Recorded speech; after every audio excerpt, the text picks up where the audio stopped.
ఇదే కథ ఎలా ఉందిరా? శ్మశానంలో కానీ పుట్టావేంట్రా బావా? నోరు తెరవడం పాపం, దయ్యాలు భూతాలు. ఈ కథలు తప్పితే వేరే చెప్పవేంట్రా నువ్వు? అయినా యూనివర్సల్ సబ్జెక్ట్ లవ్ను వదిలేసి ఇలా దెయ్యాలు భూతాలని భయపడతావేంటి బావా? అసలే చీకటిగా ఉంటే. ఏంట్రా చేతిలో? కోకు. తాగేసి సొల్లాపి కథ ఎలా ఉందో చెప్పండి. బొంగులా ఉంది. ఎక్స్పెక్ట్ చేశా డిఫరెంట్గా ఉంటే మీకు ఎక్కడ నచ్చుతుంది? రొటీన్గా తెల్లచీర మల్లెపూలు ఇవే కదా దెయ్యాల కథలు మీకు నచ్చేటివి. ఛా, లక్ష్మీదేవిని చుడిదార్లో చూపెడతావా నువ్వు? కరెక్ట్ కడిగా బావా. లక్ష్మీదేవిని ఎప్పుడు పట్టు చీర కట్టి కిరీటం పెట్టి ఒంటి నిండా నగలు పెట్టి చూపిస్తారు. ఎందుకంటే జనం వల్ల ఫిక్స్ అయిపోయారు. ఇది అంతే. దెయ్యం అంటే తెల్ల చీర కట్టుకొని జుట్టు విరబోసుకొని తిరుగుతుందని మేము ఫిక్స్ అయ్యాం. అలా ఉంటేనే చూస్తాం. చావండి అయితే, పడుకుందా పదండి. మావా, చావంటే గుర్తొచ్చింది. దయ్యాలు మన మనుషుల్ని ఎందుకు టార్గెట్ చేస్తాయి? జలసిరా. జలసీనా? ఎందుకు? ఉన్నోళ్ళంటే లేనోళ్ళకి జలసి, అలాగే శరీరం ఉన్న మనుషులంటే శరీరం లేని ఆత్మలకు జలసి. అందుకే మనల్ని టార్గెట్ చేస్తాయి, వెంటాడతాయి, చంపుతాయి కూడా. నాకింకో రీజన్ తెలుసు. ఏమైందిరా? నేను మధ్యలో పడుకుంటాను. థ్యాంక్స్ రా సత్య. ఎందుకు? చివరి ప్లేసు ఎప్పుడు దొరుకుతుందా అని చూస్తున్నా. ఏ? చిన్నప్పుడు మా తాతయ్య తన ఫ్రెండ్స్తో కలిసి పక్కూరు తిరునాళ్ళకి వెళ్ళాడంట. బాగా చీకటి పడిపోవడంతో అక్కడే పాడుబడి ఉన్న బంగ్లాలో పడుకున్నారంట.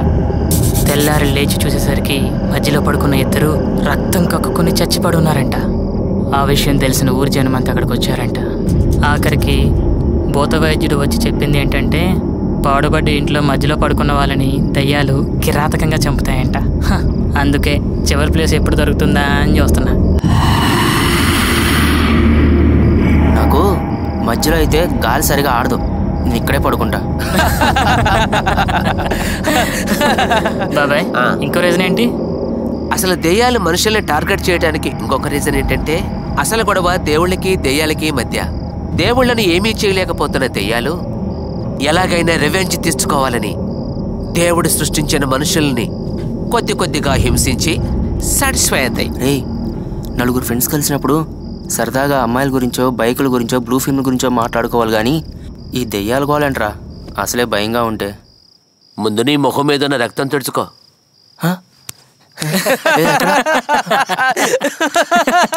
మీరు మారర్రా. బాబాయ్ ఇంతకీ నీ సినిమా కాన్సెప్ట్ ఏంటి? అది ఒక thriller, horror, different concept. Press మీట్లో చెప్పినట్టు అబద్ధాలు చెప్తావేంటి బావా? నార్మల్గా రొటీన్ సినిమా అని చెప్పొచ్చు కదా మాకు. సర్లే అలాగాడు, పడుకోండి. ఇక రేపు పొద్దుగా వెళ్ళి లొకేషన్లో మాట్లాడుకుందాం. అసలు ఈ రాత్రికే మనలో ఎవరైనా చనిపోతే? రేయ్, ఇంకొక మాట మాట్లాడామంటే నేనే చంపేస్తా. పడక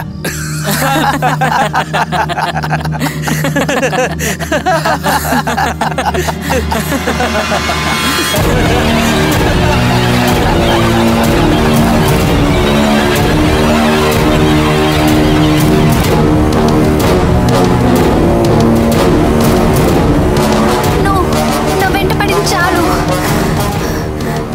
నన్ను వదిలే ప్లీజ్, నన్ను వదిలే, నన్ను వదిలే ప్లీజ్, నన్ను వదిలే. Scene 2 take 1. చాలా న్యాచురల్గా చేసింది కదూ? నీ మొహంలా చేసింది. న్యాచురల్గా చేయడానికి ఇదేమైనా బ్లూ ఫిలిమారా? Horror film.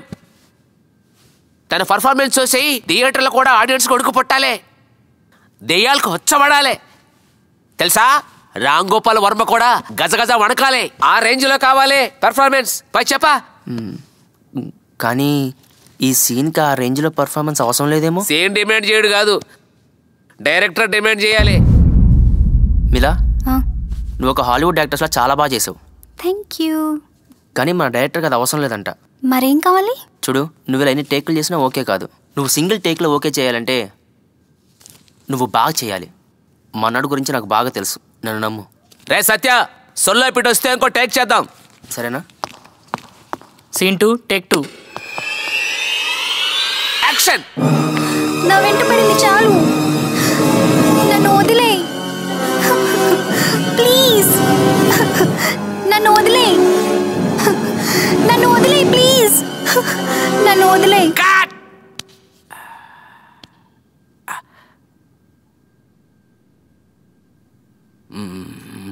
Mind blowing, fantastic, unbelievable.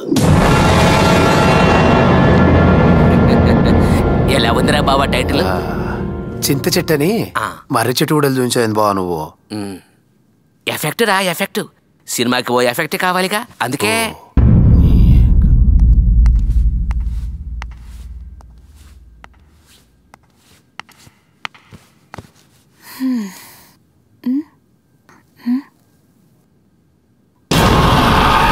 Rajamma, మన సినిమా పేరు తెలుసా? చింత చెట్టు. వీళ్ళు విలువదో టైటిల్స్. చింత చెట్టు, వంకాయ చెట్టు అని. ఒక్క సీన్ కూడా బాగాలేదు. డైరెక్షన్ రాదు. ఒక్క సీన్ కి సంబంధమే లేదు. కెమెరామ్యాన్ కి కెమెరా ఆన్ చేయడం రాదు. ఏంటి? నీ బయట కావాలి మిలా. ఓకే. ఈ సినిమాలో వర్క్ చేయడం మీకు ఎలా అనిపిస్తుంది? Well, I feel really lucky. I feel like this movie is going to be a great movie, such a different concept. We have a great director, big cinematographer, and I feel like this movie is going to be a total blockbuster. So, I feel really lucky. Thank you. Thanks. Rajamma, ఈ సినిమాలో దయ్యం character చేస్తున్నావు కదా, నీ feeling ఏంటి? రాజమ్మ, నీకు ఒంట్లో బాగానే ఉంది కదా, షూటింగ్ చేయగలవా? ఇబ్బందిగా ఉంటే పోనీ ఇంటికి వెళ్ళి రెస్ట్ తీసుకో. షూటింగ్ చేయగలవా?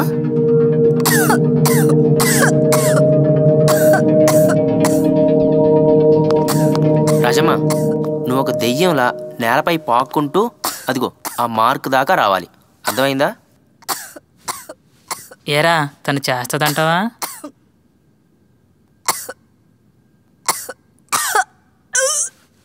అంత రెడీ అయినా? యాక్షన్!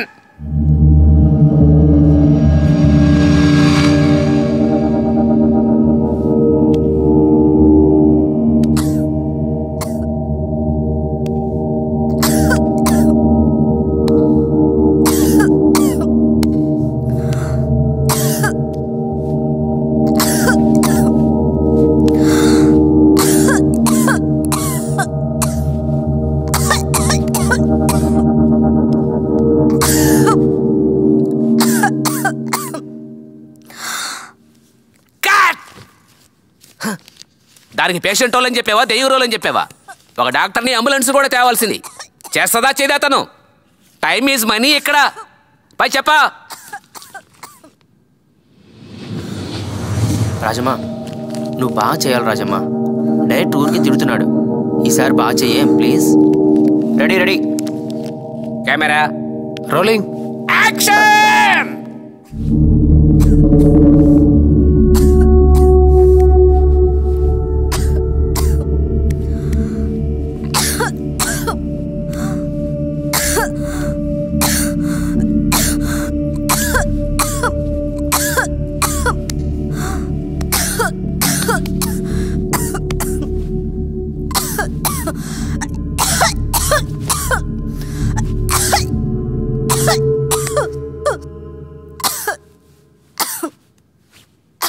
Take 7. Action!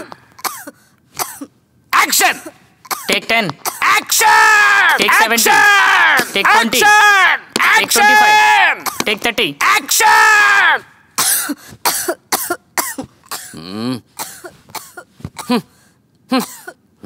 రే సత్య, ఈవిడ తప్పించి ఇంకెవరు దొరకలే. రాజమ్మకి సినిమాలో చేయడం అంటే పిచ్చి. డబ్బులు కూడా తీసుకోకుండా మన బడ్జెట్లో చేస్తుంది కదా అని అందుకే తీసుకొచ్చాను. సర్లే గాని దానికో టాబ్లెట్ టానికో పై. ఈసారి సరిగా చేయలేదు.